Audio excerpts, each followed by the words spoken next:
Before we begin, I'll just start with a word of prayer. Heavenly Father, we just thank you that we have the opportunity to be able to come together and worship you this Sabbath day. I pray that as we go into the rest of the service, that your Holy Spirit will just be with us all. May you open up our hearts and our minds and let us be receptive to the message that you have for us this morning. I pray also, Lord, that the words that I say would just be your words, Lord, and that you would use me as a servant to be able to get this message across. Pray that you just speak to our hearts and bless the time that we have together. We thank you and we praise you in your name. Amen. What I find fascinating about humanity is that we are very tribal. Humans always want to come together in societies or communities. But then the question becomes, how are we going to govern this society? How are we going to lead this group of people?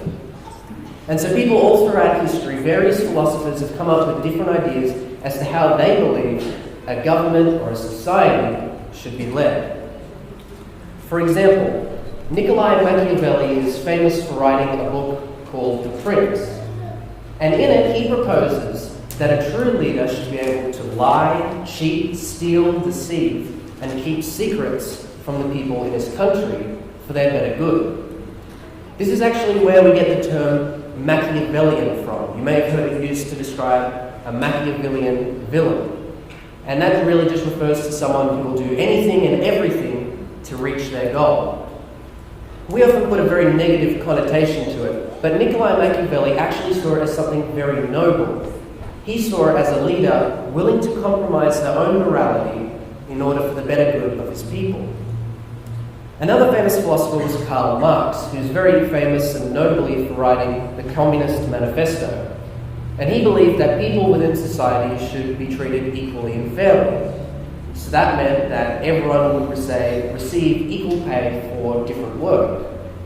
Also, in order to make sure that no one had an advantage above others in society, anything used to produce didn't belong to anyone. There was no private property when it came to the means of production. Instead, the state owned it. Even philosophers as far back as Confucius believed there were certain ways in which a government should be led.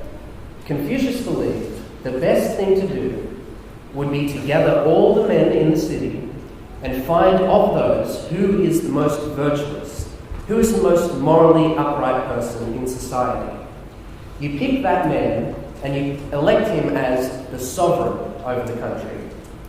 And the sovereign would then act as the moral compass for the rest of society. And everyone was supposed to emulate whatever the sovereign did. And so this question of leadership it's incredibly relevant for many people, including us today as Christians. I think if we all consider and reflect on our lives, we each have a position of leadership. Let's just take, for example, all the different positions that we have here in our church. We, of course, have our pastor. Then we've also got Sabbath school leaders, people who run the music or the AP. We have Pathfinder leaders. We have people who operate ministries. We have women's ministry, health ministry, the soup cart ministry. We have all these different things, elders, deacons, deaconesses, all these different positions in which people have in our church. I think even if we consider not necessarily positions that we have on paper as well, for example, all of us as a church body are invited to be ambassadors for Christ. And with an ambassadorship comes a responsibility with it. Essentially, people are supposed to be able to look on us and we are supposed to represent Christ. And so all of us in some capacity have a form of leadership that we need to assume. And so the question is then posed to us, what is the most effective method of leadership? Or more importantly, what is the godly method of leadership? And today we're going to try and answer these big two questions and discover how we should lead in our lives. And in order to do that, we're going to need to go to the book of Judges. Turn with me to Judges chapter 6. And today what we're going to do is we're going to look at two different methods of leadership. We're going to look at two different people and see what the outcomes are of these different styles of leadership. Judges chapter 6. And it's important that we understand a little bit about what the book of Judges is trying to tell us. For example, the context of this book, we have Moses, we have the time of Joshua, and then we have the book of Judges. And so all of the people who lived in the very obedient generation in the time of Joshua, they've died, and we're told that a new generation arises. The problem with this generation is that they do not know the gods of their father. They don't respect God the same way their ancestors did. And so we see that Israel is plunged into a 350-year dark age in their history.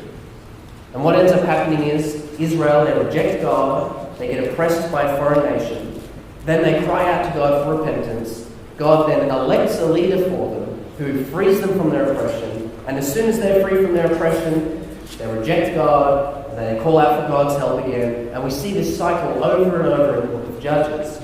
And so the book of Judges, the purpose of it is trying to convey to us what happens when humanity leaves God and does what is right in their own eyes, and instead does that which is evil in the eyes of God. And so now, as I said, we're challenged to look at two different types of leadership and discover for ourselves which one is the most effective. The first leader we're going to look at is Gideon. And most of us may be familiar with the story of Gideon. But I think that the second person we'll look at is a lot more obscure, and many people may not even know who this second leader is. But what we're going to do is, in order to understand what their leadership method is like, look at the actions of the person, and then look at their character. Because you can only tell what a person's character is if you can study their actions. So, Gideon. We read in verse 11 of chapter 6, "The angel of the Lord came and sat under the Terebinth tree, which was in Ophrah, which belonged to Joshua the Abimelech, while his son Gideon threshed wheat in a winepress in order to hide it from the Midianites." So we're introduced to our first character, Gideon. He's approached by an angel of the Lord who comes to him under a terebinth tree. And the angel of the Lord says to Gideon, God wants to elect you as the leader to take Israel out of its oppression. Israel had been oppressed by the Midianites for 7 years, and the angel of the Lord says, Gideon, you are going to be the one to free your people. Well, Gideon, he's not really convinced that this is really what God wants, so he asks for a sign from the angel, and he offers an offering of bread and meat and broth. So, Gideon, he's just been elected leader, and that very same night, the angel of the Lord comes to him and says, Gideon, I need you to destroy the idol of Baal that your father has. But Gideon, too afraid to do it during the daytime, he gets his servants and he goes in the middle of the night and tears down this idol. Then, Gideon, he keeps asking for all of these signs.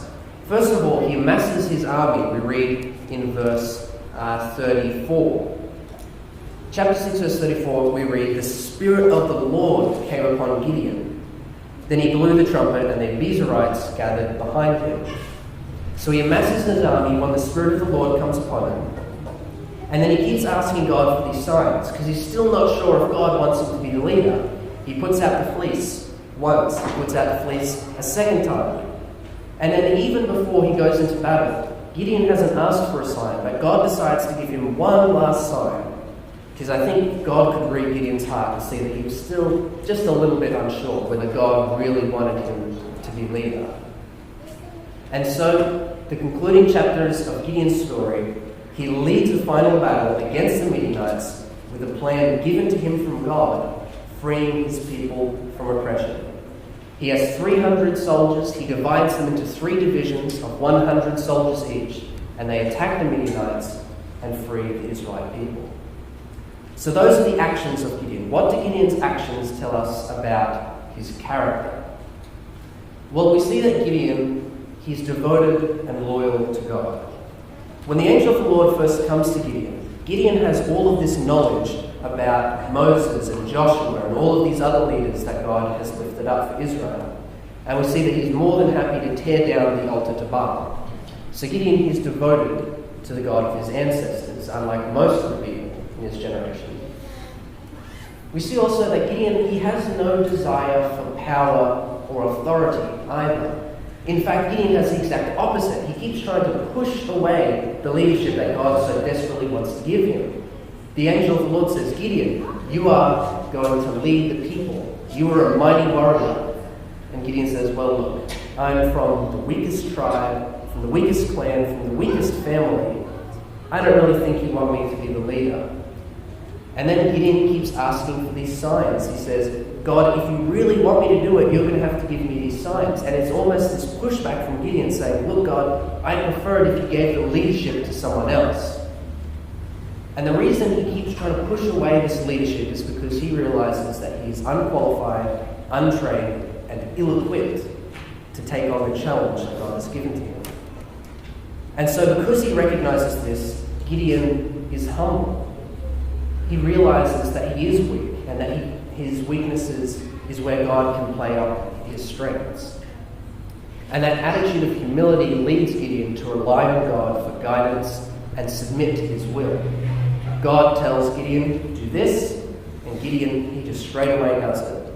He realizes that whatever plan he could come up with is going to be inadequate. And so he asks and relies on God to give him the plan. So, that is what a typical godly leader would look like. That type of leadership, it frees people, it liberates people. It's showing devotion and loyalty to God. That is an example of godly leadership. Now, what is the second character that we're going to look at? Who are we going to compare Gideon's leadership with? Well, we're actually going to compare it with one of Gideon's sons. One of his 70 sons, in fact. And we can read about this in Judges chapter 9. Turn with me there and we see a different style of leadership. And we discover the outcome of an ungodly method of leadership. Judges chapter 9, and we begin in verse 1. The context for this, Gideon has just died, and now there's this power vacuum. Who's going to become the new ruler of Israel? Gideon's died. He has 70 sons. Which of these 70 are going to rule over Israel? And we see that Abimelech, he sees this as an opportunity to work himself up the ranks. Beginning in verse 1, then Abimelech, the son of Jerubbaal, which is another name for Gideon, went to Shechem to his mother's brothers, and he spoke with them and all the family of the house of his mother's father, saying, please speak in the hearing of all the men of Shechem. Which is better for you? That all 70 of the sons of Jerubbaal reign over you? Or that just one reign over you? And his mother's brothers spoke all these words concerning him in the hearing of all the men of Shechem, and their heart was inclined to follow Abimelech, for they said, he is our brother. Notice, how does Abimelech earn the favour of the people? To begin with, he manipulates all of their emotions. He plays on their fears and gives them the worst case scenario. He says, can you imagine if all 70 of the sons of Gideon were to rule over you? Can you imagine what a mess that would be? So he plays on their fears, and then he plays on their sense of nationalism. He says, look, I'm your own flesh and bone. All the other sons of Gideon are foreigners. I'm the only one who was born in Shechem. Who would you rather have ruling over you? A foreigner or someone from your own home? And so Abimelech manipulates and fearmongers the people of Shechem to attain their favour. Let's continue reading in verse 4. So they gave Abimelech 70 shekels of silver from the temple of baal-berith, with which Abimelech hired worthless and reckless men, and they followed him. It's pretty disappointing to compare Abimelech with his father, because around about this point in Gideon's leadership, he has just torn down an idol of Baal. And yet here we see that Abimelech, he is more than happy to take funding from them in order to hire mercenaries and assassins, essentially. So now that he's received funding from the temple of baal-berith, he has all of these worthless and reckless men behind him. What is he going to choose to do? What is going to be his play in order to get leadership? We read in verse 5. Then he went to his father's house at Ophrah and killed his brothers, the 70 sons of Jerubbaal, on one stone. But Jotham, the youngest son of Jerubbaal, was left because he hid himself. That's how desperate Abimelech is for power. We see that Abimelech, unlike his father Gideon, who tried to push away leadership, Abimelech, he has a bloodthirsty craving for power. Notice how many shekels of silver was he given from the temple of baal-berith? 70 shekels. How many brothers did he have? 70.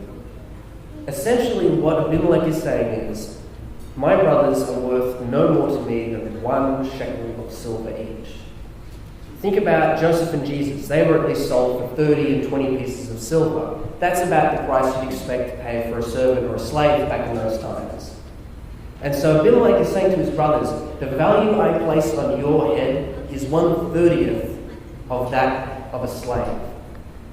And that's how little regard he has for his brothers. And he takes them into his own father's house and kills them all with these mercenaries and assassins. And notice this very intentional language used, upon 1 stone, is supposed to cause in our head this imagery of sacrificial language. It's very sacrificial language used to evoke this image in our heads of a lamb being slaughtered. And so we see that instead of a sacrifice of meat and bread and broth, Abimelech gives a sacrifice of his own brothers upon 1 stone. And now, if it wasn't clear enough to us yet that we're supposed to compare Gideon and his son, this to me is where the book of Judges really tells us you need to compare these two characters. Here in verse 6. And all the men of Shechem gathered together, all of Beth Millah, and they went and made Abimelech king beside the Terebinth tree at the pillar that was in Shechem. Abimelech is appointed by men to lead under a terebinth tree. Gideon is appointed by God to lead under a terebinth tree. And so the book of Judges invites us to look at these two different characters and see the outcome of their lives. One is appointed by God, one is appointed by men, both in the exact same place. And we're now invited to look what will be the outcome of godly leadership and what will be the outcome of ungodly leadership. And in fact, one of the characters in this story, he already knows what the result will be. Do you remember one of the sons? He escaped, Jotham. Jotham tells a parable or an allegory to the people of Shechem, warning them about the grave mistake they've just made, electing Abimelech as their king. Let's read in verse 7. Now when they told Jotham, he went and stood on top of Mount Gerizim, and he lifted his voice and cried out, and he said to them, listen to me, you men of Shechem, that God may listen to you. The trees once went forth to anoint a king over them. And they said to the olive tree, reign over us. But the olive tree said to them, should I cease giving my oil with which they honour God and men and go to sway over the trees? So in this parable, everyone is symbolised by a tree. And so whenever we hear the phrase, the trees, that refers to the people of Shechem. They go to these different people and ask for leaders. So they go up to the olive tree, and it makes sense that the first person they ask is an olive tree. Olives, they use nutritionally, medicinally. You could use it in all sorts of ways. And it was essentially the most valuable plant that you could have in the Middle East. But notice how the olive tree replies. He says, look, if I become your king, if you anoint me as your king, I'm going to have to sacrifice giving up my oil to God and men. And so we see that the olive tree, he prioritizes the welfare of the community above his personal advancement in society. He recognizes that he can do more and help more just by being a servant and serving people in the community as opposed to leading them. And this word, to go and sway over the trees, it evokes this idea that the tree, he constantly has to go and meet the needs of other people, wherever the others are. And so the olive tree says, look, if I'm constantly having to meet the needs of all these people when I'm in a leadership position, I can't give all of the other benefits that I have. And so the olive tree declines. Verse 10, then the tree said to the fig tree, you, fig tree, you come reign over us.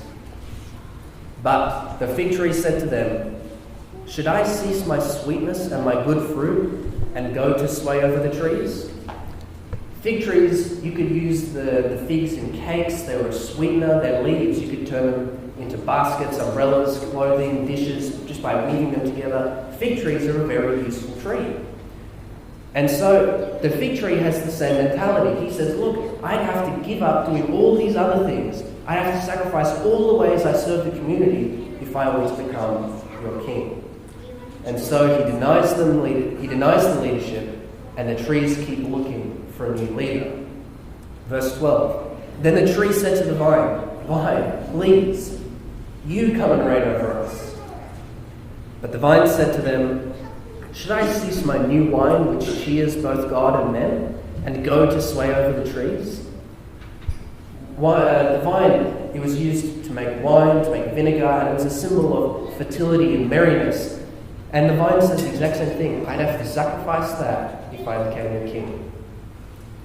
So the people of Shechem are desperate. They desperately want a leader, and yet everyone they've asked has turned down their proposition. And so in a desperate attempt to just find anyone to be their king, they go and ask the bramble. Verse 14. Then all the trees said to the bramble, Bramble, please, you come and reign over us. And the bramble said to the trees, if in truth you anoint me as king over the trees, then come, take shelter in my shade. But if not, let fire come out of the bramble and devour the cedars of Lebanon. Notice the bramble has a very different response. He begins by saying, if in truth, almost to say, if you guys aren't just messing around with me, if you're genuinely asking me to be the king, here's what we're going to do. You're going to anoint me. He's the only plant that mentions anointing. And it's almost as if he's saying, if you're going to do this, we're going to go through all the steps and procedures. That way you can't take it back. And he's also the only one to offer a punishment. He says, if you do think of taking it back, let fire come out of the bramble and consume you. And so what Jotham is trying to evoke is this idea that Abimelech is not a godly leader. Abimelech is a bramble leader. Jordan B. Peterson, in his book of Judges, a practical theological commentary, writes, the only kind of men who desire political authority for its own sake are bramble men. Unproductive men who seek to attain fame and fortune by taking it from others who are productive. Abimelech, he's just working off the success of his father Gideon. Gideon is a famous judge, he's a famous leader, and really when you think of it, he only ascends to leadership in a very cheap way. He has 7 brothers, and so instead of actually competing with them, he just decides to knock out all the competition and kill them in one go. And we see that Abimelech, he's this bramble leader. He's not in it for the right motives. The tree, the fig, the olive, the fig and the vine, they all know that leadership is serving other people. But Abimelech is just a bramble leader who wants to suck like a parasite on the success of other people. And so Jotham, he continues to make fun of the people of Shechem. He says, the bramble says, come and take shelter in my shade. And so Jotham is trying to make the people of Shechem understand, look, it's a bramble. You can't get shade underneath a bramble. Olive trees, fig trees, vines, they're big. You can actually get underneath them and find shade. But a bramble's like a bush. It's a shrub. It's a weed. And even if you are able to tuck yourself underneath this tiny little shrub, brambles are covered in thorns and briars. And you're just going to get pricked up against all these thorns, just getting close to your leader. And so Jotham, he concludes his parable with a curse. In verse 20 he says, let fire come from Abimelech and devour the men of Shechem and Beth Millo. And let fire come from the men of Shechem and from Beth Millo and devour Abimelech. Essentially what Jotham is saying is, people of Shechem, Abimelech, you two are so toxic that you are just going to destroy one another. That will be the outcome of ungodly leadership, destruction. And so, thus begins the rule of King Abimelech.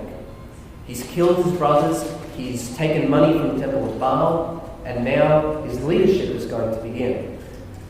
Now, for the rest of Abimelech's story, we're going to do similar to what we did with Gideon. give a quick summary of his story, because as you can see, chapter 9 is a huge chapter, but I highly recommend going back and reading through it and looking at the character beats that Abimelech goes through. What we see is that after Abimelech is anointed leader, in verse 23 it says, God sent a spirit of ill will between Abimelech and the men of Shechem. And the men of Shechem dealt treacherously with Abimelech. Notice around about this point in Gideon's ministry, the Spirit of God has come upon him. And yet here with Abimelech we see that he is a spirit of ill will descends upon him and the people of Shechem. And so the people of Shechem, they begin to rebel, they want to stage a coup, they want to overthrow Abimelech. And so when Abimelech hears about this, he decides to lead a final battle against the people of Shechem with a plan given from Zebulun, his right-hand man, only to further oppress his people. And I'm very conflicted about this verse 43. Listen to Abimelech's strategy. So Abimelech took his people and he divided them into 3 companies. Then he lay in wait in the field and then he attacks the city. Does that idea of dividing the people into 3 divisions sound familiar to you?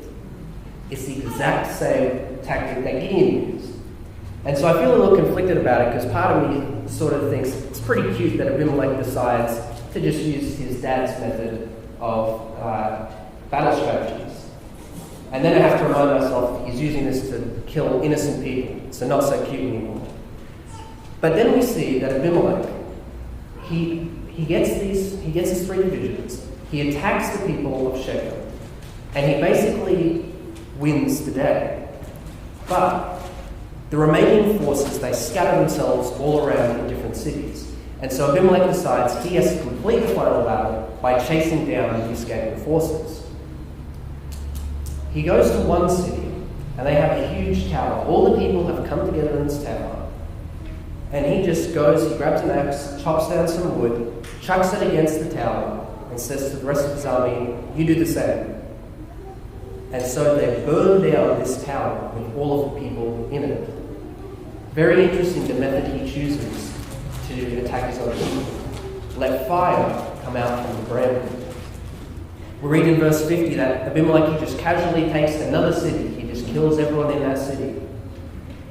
But then the remaining forces of war come into this one tower, and we read about the final chapter in Abimelech's life.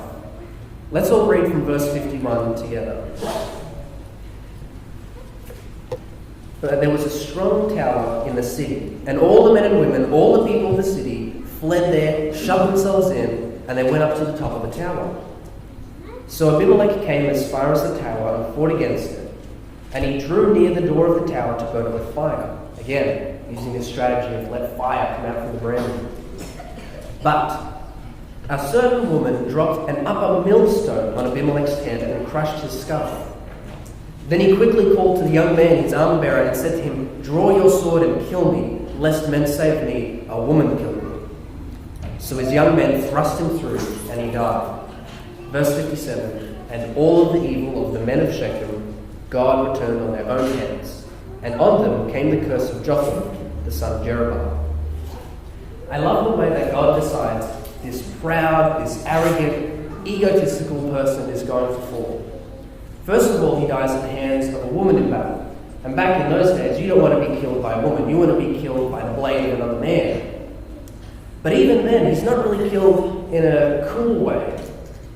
He's killed in almost what appears to be almost a Looney Tunes cartoon. You can just imagine this old grandma coming up to the tower with this huge stone and then slowly just pushing it over the edge, and it falls down point right onto his head. What a lame way to die, getting hit with a giant rock. And so Abimelech says, I'd rather be killed by a young man than by a woman, lest they say, lest it go down in history that I had a humiliating death. And so we see that the curse of Jotham is fulfilled. Abimelech and the city of Shechem were so toxic that they eventually destroyed one another. That was the outcome of an ungodly leadership method. So, let's compare the 2 different characters of Gideon and Abimelech now. We see that Abimelech, unlike his father, he has no interest in the God of his father. He has no devotional loyalty to God. Instead, keeping in theme with the purpose of Judges, we see that Abimelech, he does what is right in his own eyes. Unlike Gideon, who keeps trying to push away leadership, Abimelech, he possesses a bloodthirsty desire for power and authority to the point where he is willing to kill his own brothers. If you ask me, Abimelech is essentially a Machiavellian villain. We see also that, unlike his father who was humble, he's arrogant and proud. How arrogant do you have to be to think that from all your 70 brothers, you are the most qualified to be a leader? That's a lot of competition, and yet he thought he needed to be leader. And so because of his arrogance and pride, Abimelech relies on his own strength and human counsel instead of relying on God for guidance and submitting to his will. These are the differences between a godly leader and a bramble leader. Godly leadership, it frees and it liberates, and ungodly leadership destroys and oppresses. Now I have to be honest with you. I may not have been completely upfront with you this entire time. You see, we looked at the entire story of Abimelech, but we didn't necessarily look at the entire story of Gideon. And I think it's important for us to understand how Gideon's story ends in order to understand how Abimelech's starts. So let's go to Judges 8 and let's finish off the story of Gideon. Remember, we just left him at the beginning. We left him taking on the Midianites and oppressing them in battle, freeing his people from oppression. Gideon, Judges chapter 8. So what ends up happening is, after this big final battle, the Midianite forces begin to disperse. And so Gideon decides, I've got to chase down the escaping forces. And so he comes to two of his own cities and asks them for resources, food and supplies. And the two cities reject him, and they say, look, we're not interested in helping. So Gideon, he captures the two kings of Midian, and he returns to the two cities that rejected him. With the first city, he grabs out all the men, and he makes whips from thorns and briars, and he whips all of the men of the city. We then read, he just casually takes out another city, and it's very interesting what he does with this next city. He decides to tear down their city tower. Noticing any parallels between these two characters. This is sounding very, very familiar. And then, when Gideon has the two reigning kings, he gets them and he says to the kings, who were those men that you killed at Tabor? And one of the kings replies and says to Gideon, they were men just like you in appearance. They had the appearance of kings.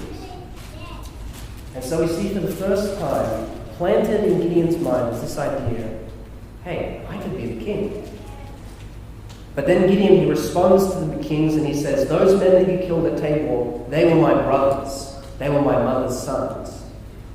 Very, very similar language to what we read in Judges 9. This idea of slaughtering one's sons or one's own brothers. And so what's interesting is Gideon, his son Jotham is there, and he says to his son Jotham, I want you to kill these two kings of Midian. And you're thinking to yourself, what is going on, Gideon? What happened to you? A couple of nights ago, you were this really nice guy, and now you're asking your son to kill these two leaders? And the Midianite kings, they reply, they say, please, don't let us die a humiliating death. Don't let us die at the hands of a young man. Sounding familiar again. One doesn't want to die at the hands of a woman and prefers to die at the hands of a young man. The others, they don't want to die at the hands of a young man. Instead, they want Gideon to kill him. And so Gideon does. He kills these two kings. And when he returns from battle, the people say, Gideon, you be the king. You lead us now. And in verse 23 of chapter 8, Gideon says, I will not rule over you, nor shall my son rule over you. Instead, the Lord shall rule over you. Very interesting that he specifies not just himself, but his sons will not rule. And then the rest of this chapter, I find it very difficult to read, because essentially you watch a once mighty warrior descend into the very thing he fought against. We see that Gideon, he basically becomes the very thing he hated. As soon as Gideon gets back, he decides to create an idol. And you're wondering to yourself, Gideon, just a few days ago you destroyed the idol of Baal. What are you doing? And we read in verse 33, "So it was, as soon as Gideon was dead, that the children of Israel again played the harlot with the Baals and made baal-berith their god." Does baal-berith sound familiar? Baal-berith was the temple from which Abimelech received the funding to kill his brothers. And so in this sick irony, we see that Gideon indirectly funds the assassination and slaughter of his own sons. And then, in verse 31, we read his last act that he does on this earth. He has a concubine in Shechem, she bears him a child, and he decides to name him Abimelech. And Abimelech has one of two meanings, and I think both are equally applicable. Abimelech can either mean, my father will be king, or I will be king. And so Gideon, his last act in this world, is expressing the regret he faces of not accepting that leadership that he was offered. The very words that he says in verse 23, "I will not rule over you, nor shall my son rule over you," that is his biggest life regret. And so essentially, he puts his son on this path of striving for leadership and striving for kingship no matter what. But it's a distorted look at what leadership really is. And so really, when we get to the end of Gideon's story, he's no longer a mighty warrior. He's just another bramble leader. Looking at these two men's actions, we see that once again their character, neither of them have any interest in God, but do what is right in their own eyes. Both of them have this desire to possess power. They both become arrogant and proud, and they both reject God and instead rely on their own wisdom and understanding. Isn't it sad that at the end of Gideon's life, he ended up just becoming the very thing his son had planned to become? So then, Abimelech is obviously not a good example of godly leadership. But we see that even Gideon falls short in his life. For a small part of his life, he was a godly leader, but for the majority, he was a bramble leader. And so the question is then posed to us, what is godly leadership? What can we look upon as an example for us to emulate in our lives? There's only one person for me that comes to mind that expressed godly leadership. Only one person that was perfect and never faltered in every way in his life, and that was Jesus. We see that Jesus, he begins his leadership at his appointment by God at his baptism. And then at his baptism, the Holy Spirit, the Spirit of the Lord, descends upon him. Jesus, he then offers a sacrifice of himself, thereby leading a final battle against sin and death, freeing his people from oppression. And we can understand the character of Christ, that Christ is devoted and loyal to God. He's always praying to his Father in heaven, and he does whatever God wants him to. All throughout Jesus' ministry, he has no desire for power or authority. In fact, his disciples keep thinking that he's going to overthrow the Romans and then become the new leader, very similar to how the judges worked. But Jesus, he keeps trying to push away this leadership and instead emphasizes the importance of becoming a servant. Jesus, therefore, he's humble.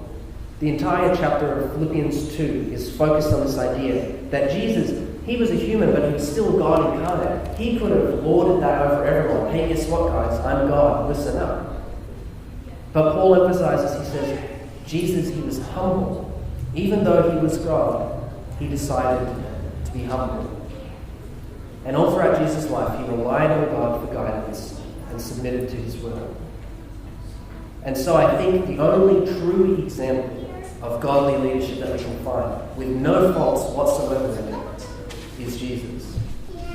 And so we are then invited and challenged to decide what type of leadership method will we take upon ourselves. I find it interesting that in John 15:5 it says, I am the vine, you are the branches. He who abides in me and I in him will bear much fruit. For without me, you can do nothing. Don't abide in the olive tree, the fig tree, or the bramble, but instead abide in the vine. And so our lives are very similar to the way that Confucius decided that government should lead, actually. We all get to choose who will be the sovereign of our lives. We get to choose who will be the moral compass for us, who we will decide to emulate, what character and leadership method we will obey. Abimelech, he was a bloodthirsty tyrant who did anything and everything he could to get what he needed. Gideon, for quite some time, was a pretty good leader, but even he fell into the same sins and traps and vices that his son later would. Instead, Jesus is the only true example of godly leadership. He was the leader who was appointed and ordained with a crown of thorns and briars. And so, we all are standing underneath our own Terebinth trees, and we get to decide who we will appoint as leader of our lives. And it's an important decision to make, because whoever we decide will be leader of our lives will impact how we live our own and how we will lead other people. And so my challenge to all of us today is to determine who will be the leader of our lives and how will we choose to lead.